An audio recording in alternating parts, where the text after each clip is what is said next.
तो hello learners, welcome back to my YouTube channel commerce and math classes. तो आज हम डिस्कशन करने वाले हैं कुछ इंपॉर्टेंट टॉपिक्स पे जो एसओ से रिलेटेड है। काफ़ी सारे स्टूडेंट्स का तो सबसे मेन जो क्वेश्चन आता है कि सर हम वीडियो करें या फिर एसओ करें।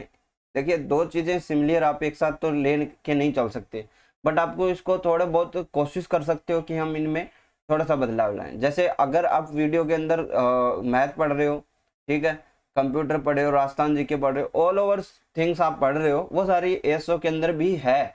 मतलब लेकिन आपको क्या पढ़ना पड़ेगा, अलग से आपको स्टैटिस्टिक्स और इकोनॉमिक्स है उसको आपको साथ में लेके रखना है। बाकी कुछ भी आप ना पढ़ो चाहे एसओ के कोर्स में से, लेकिन आपको स्टैट्स और इकोनॉमिक्स पढ़ना है।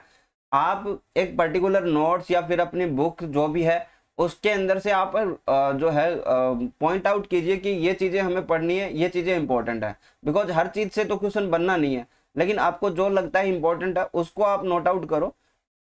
ठीक है, नोट आउट करने के बाद आप उनको ही सिर्फ मल्टीपल टाइम से रिपीटिंग करो। होता क्या है कि हम बड़ी बड़ी बुक्स और उनको फॉलो करते हैं, तो उसमें एक चीज़ ये होती है ना कि आप उन चीज़ों को पॉइंट आउट कर लो जो हमें बार बार रिपीट करनी है, पढ़नी है, हमें याद होनी चाहिए। लेकिन अगर आप सेम सिलेबस को अगर पूरा खींचता जाओगे, जैसे मान लीजिए कि आपके पास कोई भी पर्टिकुलर कोर्स है और उसके अंदर आप 200 वीडियोस है, आप मुझे ये बता दो कि उन 200 वीडियोस को आप मल्टीपल टाइम्स रिवीजन कर ही नहीं सकते। तो इसके लिए आपको बेहतर होगा कि आप जो अपने नोट्स है उसको पॉइंट आउट करके आप उनको ही रिपीट करो। बिकॉज आपको भी पता है कि हमें बहुत सारे सेक्शन कवर करने होते हैं एंड उन सेक्शन पे पर्टिकुलर टाइम देना पड़ेगा। आप कुछ बड़े टॉपिक्स के पीछे भागते हो। देखिए, काफी सारे स्टूडेंट है स्टैटिस्टिक्स के अंदर सैम्पलिंग, हाइपोथेसिस, इनके पीछे भागते हो। लेकिन आपको ये पता होना चाहिए कि हमें हर पॉइंट पे इक्वल जो है नजर बना के रखनी पड़ेगी, है ना। क्योंकि वहां पे आप देखते, आपने लास्ट पेपर आप उठाना, स्टैटिस्टिक्स देखना उसके अंदर, और आप देखोगे कि आप जब पढ़ने के बाद भी कुछ क्वेश्चंस नहीं बना पाओगे। ऑलमोस्ट 5 से 6 क्वेश्चन जो है थोड़े से टाइम टेकिंग होते हैं एंड उसमें आप नहीं बना पाते। बट उसके लिए आपको ये पैनिक होने की जरूरत थोड़ी ना है, क्योंकि आपको 100 आउट ऑफ 100 तो लेके नहीं आना। लेकिन आप कोशिश कीजिए कि जो इजी सेक्शन है उसको आप निकाल लें। मान लीजिए कि पेपर इजी आ गया, इजी आने के बाद आपसे क्वेश्चन हुए कि नहीं हुए ये इंपॉर्टेंट करता है। अगर हार्ड पेपर आता है तो आपको पता है कि जो जो आप इजी बना रहे हो वो सब बना लेंगे, तो आपको लीड एरिया में काम करना पड़ेगा। इकोनॉमिक्स अच्छी खासी आती है, इकोनॉमिक्स को आपको अच्छे से प्रिपेयर करना पड़ेगा, बहुत इजी आती है। उसके अंदर आपको थ्योरेटिकल क्वेश्चन आते हैं। स्टैटिस्टिक्स के अंदर ऑलमोस्ट भी थ्योरेटिकल क्वेश्चन आते हैं, उस पर आपको ज्यादा पकड़ मजबूत करनी होगी। आपको अपने नोट्स पे ज्यादा जो है वर्क करना पड़ेगा, आपको मल्टीपल टाइम्स उनको रिपीट करना पड़ेगा। बिकॉज उसके अंदर जो आती है आपकी थ्योरी, थ्योरी के अंदर आपको समझ में नहीं आएगा कि आपने आपसे क्वेश्चन में पूछा क्या। बिकॉज हम क्या करते हैं कि मेन हमारा फोकस रहता है प्रैक्टिकल पे, एंड प्रैक्टिकल क्वेश्चन 5 से 6 आते हैं।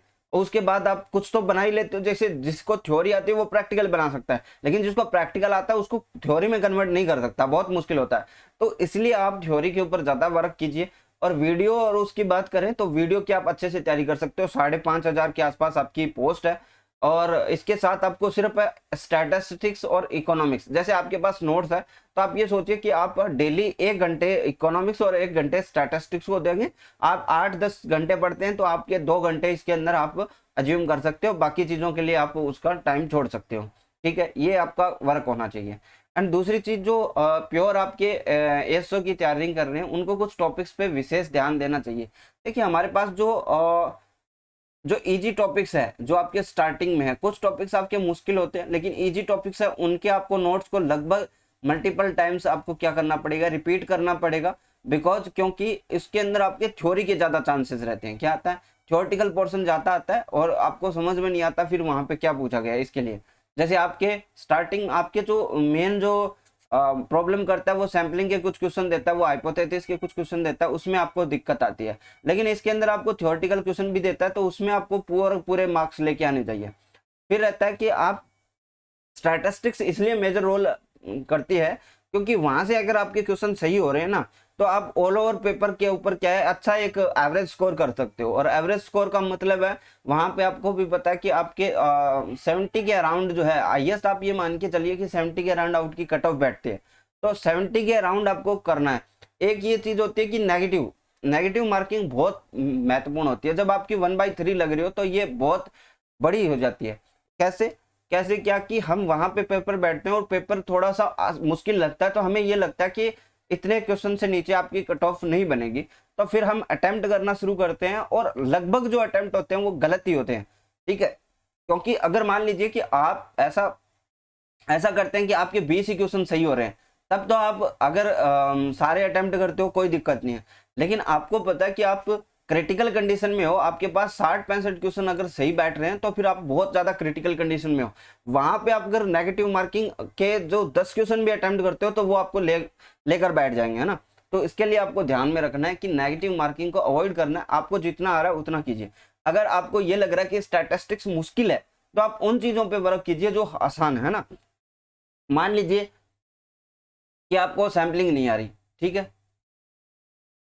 आपको हाइपोथेसिस भी नहीं आ रही, लेकिन आप ये तो अज्यूम कीजिए कि बाकी का जो पोर्शन है वो काफी बड़ा है ना। इकोनॉमिक्स है, उसके अंदर आप वर्क कर सकते हो, राजस्थान इकोनॉमिक है, राजस्थान जीके है, फिर आपका मैथ है, कंप्यूटर है, उनके ऊपर वर्क कर सकते हो। क्योंकि एक क्वेश्चन जो है, एक क्वेश्चन किसी भी सब्जेक्ट का वो 1 मार्क्स देगा, है ना। ऐसा नहीं है कि स्टैट्स वाला एक क्वेश्चन आप कर दोगे तो उसमें पूरा सिलेक्शन हो जाएगा, नो।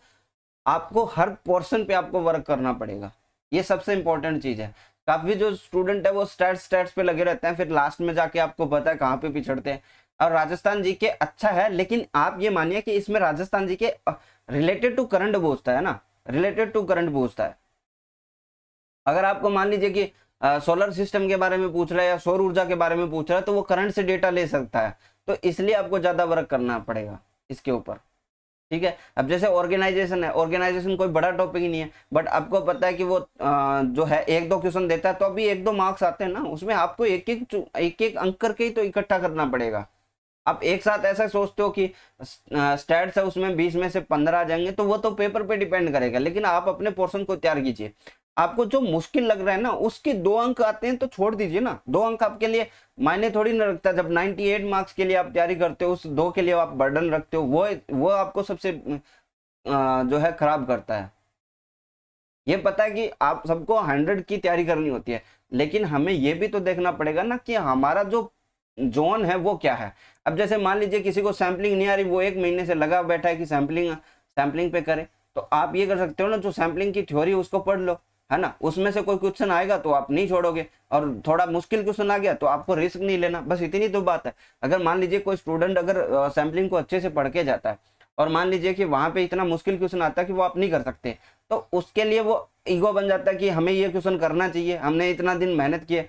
तो वो क्वेश्चन अगर आपको गलत होता है तो आपका 1 मार्क्स नहीं देता, वो आपको आपका जो है 0.33 माइनस का भी देके जाता है। सबसे इंपॉर्टेंट चीज यही होती है, वहां पे आपको मेंटेन करना आना चाहिए। आप एक सब्जेक्ट के अंदर एवरेज हो जाइए। देखिए, एक सब्जेक्ट के अंदर आपको मास्टरी करनी पड़ेगी और एक सब्जेक्ट के अंदर आप एवरेज हो जाइए, काफी है। बस 2 ही सब्जेक्ट आपके, स्टैटिस्टिक्स और इकोनॉमिक्स। बाकी सब में क्या है, सभी की ऐसी ही तैयारी होती है। हमें पता होना चाहिए कि हमारे सामने कैंडिडेट कौन बैठ रहा है, बस ये चीज है इंपॉर्टेंट है। आप जिस एग्जाम में बैठते हो उसके लिए आपको प्रिपेयर करना, मेंटली प्रिपेयर करना पड़ेगा। अब जैसे मान लीजिए किसी को स्टैटिस्टिक्स आती है तो वो राजस्थान में तुक्के लगा के वो वहां पे फेल होता है, ये समझ रहे हो आप लोग। क्योंकि जैसे मान लीजिए कि आप स्टैटिस्टिक्स के अंदर 20 के 20 क्वेश्चन भी बना लोगे, फिर भी आपको काफी सारे क्वेश्चन के अंदर तुक्का लगाना पड़ेगा। अगर मान लीजिए कि पार्ट बी के अंदर भी आप पूरा कर लेते हो 70, तो आप उस 30 में भी अगर आप तुक्के लगाते हो तो ऑलमोस्ट 10 नंबर कट जाते हैं। तो आपको हर एक पोर्शन को थोड़ा सा अच्छे से पढ़ना पड़ेगा। आपको पेपर का पैटर्न ध्यान होना चाहिए, आपको सिलेबस का पता होना चाहिए। अब आप कुछ भी पढ़ रहे हो तो उसके लिए बहुत ज्यादा वो दिक्कत वाली बात हो जाती है। जैसे हिस्ट्री है, हिस्ट्री के अंदर से कम क्वेश्चन पूछे जाते हैं तो आप उसको अवॉइड कर सकते हो। अब सैम्पलिंग है, हाइपोथेसिस, कुछ सब्जेक्ट आपको समझ में नहीं आ रहा, जैसे आपको सैम्पलिंग समझ में नहीं आ रही तो आप बड़े क्वेश्चन छोड़ दो, जो प्रैक्टिकल है, जो मुश्किल क्वेश्चन है उसको छोड़ दो, थ्योरेटिकल क्वेश्चन पढ़ो। मान लीजिए कि पेपर इजी आ गया तो आप उनको तो नहीं छोड़ोगे, और जो हार्ड आ गया तो फिर आपको उनके ऊपर रिस्क नहीं लेना। पता है कि हार्ड आएगा तो सबके लिए हार्ड है, तो हमें पता है कि कट ऑफ 1-2 मार्क्स नीचे भी तो होगी, जितने आप कम अटेम्प्ट करोगे उतनी नीचे भी होगी। तो आपको इसके हिसाब से आप अपने पैटर्न को जचाइए। अगर आप पैटर्न को सही लेके चलेंगे तब आपके लिए ये सही रहता है। और ये तो है नहीं कि भाई मतलब अगर सबको सब कुछ आता होता तो आपकी कट ऑफ आउट ऑफ 100 भी जाती। तो इसलिए आपको मेंटेन करके रखना है, ज्यादा पैनिक नहीं होना इन चीजों के ऊपर। आपको थोड़ा सा क्या होता है कि मेंटली स्ट्रेस भी आता है और आप उन चीज़ों के ऊपर गलत क्वेश्चन अटेम्प्ट करते हो, वो भी आपके लिए नेगेटिव वर्क करती है फिर। क्योंकि जिसको कुछ नहीं आता वो तुक्के मार सकता है, लेकिन अगर उसको 50% भी आता है वो तुक्के नहीं मार सकता, क्योंकि 50 के ऊपर आप 50 में तुक्के मारते हो तो ज्यादातर क्वेश्चन गलत हो जाए तो आपके लिए प्रॉब्लम हो सकती है ना। इसके लिए आपको थोड़ा सा वर्क करना पड़ेगा। और सबसे इंपॉर्टेंट चीज ये है कि आप ज्यादा से ज्यादा एमसीक्यूज के भी ऊपर वर्क करो, ठीक है। एमसीक्यू के ऊपर वर्क करने का मतलब ये है कि हमें अंडरस्टैंड करना आना चाहिए कि क्वेश्चन कहाँ से कैसे बनता है।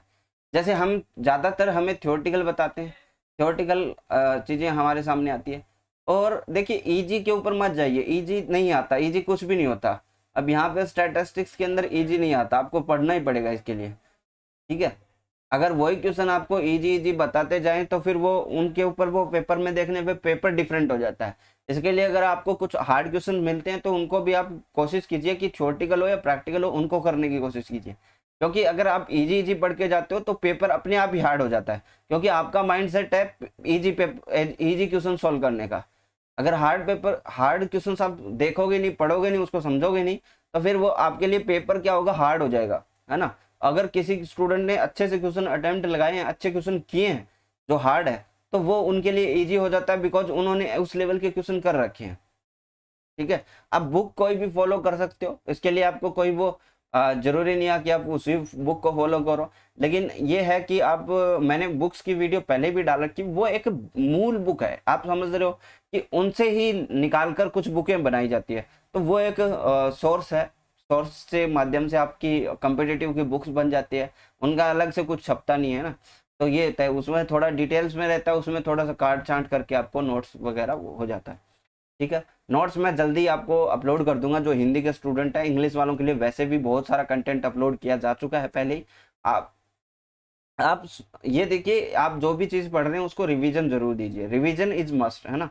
तो उसके लिए आपको वर्क करना चाहिए। आज की वीडियो के लिए बस इतना ही, नेक्स्ट क्लास में हम कुछ और डिस्कशन करेंगे। मैं कोशिश करूंगा कि आपके साथ सैम्पलिंग के क्वेश्चन डिस्कशन करूं, और जो क्वेश्चन बन सकते हैं उनके लिए आपके साथ चर्चा हो।